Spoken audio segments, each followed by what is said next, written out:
I bet I can teach you something about your credit profile if you just give me 3 minutes of your time. And if I do, you owe me a follow. For starters, our credit scores range from 300 to 850, right? So that 550 points in between 300 and 850 is what you have control over. And those 550 points that you have control over, they're broken down into 5 categories. Number 1 is your payment history. It's 30% of your score is worth up to 192.5 points. Then there is credit utilization, worth up to 165 points, which is 30% of our FICO score.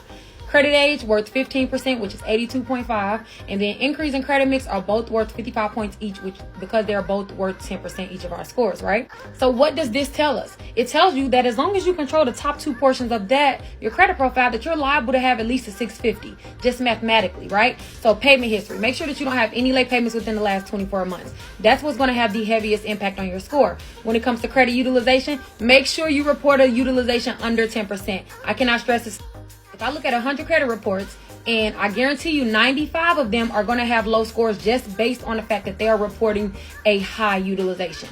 30% is terrible. Erase that from your brain. I know you've been taught that. Never think of that again. You need to make sure that your reported utilization is under 10% so that you are getting majority of these points in credit utilization, okay? Because you have to make sure that you're not just doing enough. 30% keeps you stagnant, okay?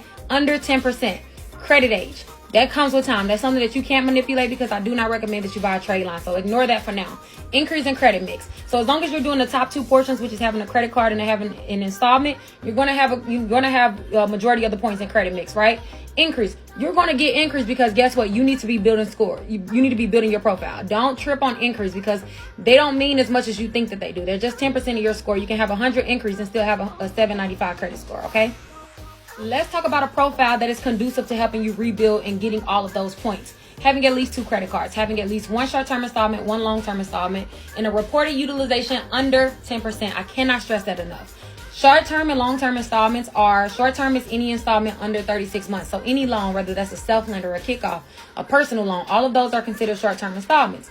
Long-term installments are if you have any student loans, mortgages, auto loan, all of those are considered long-term installments, okay?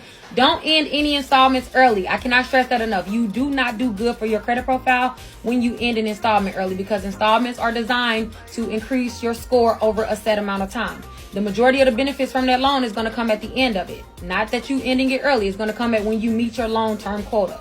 Okay? Reported utilization under 10%. If you have a $1,000 credit limit, regardless of how much you spend throughout the month, because you're able to spend the full $1,000, you need to make sure that by your statement date, your balance is under 10% of that limit. So if you have a $1,000 limit, your balance should be under $100 by the ending of that billing cycle. And that's going to keep your utilization really low and your score high.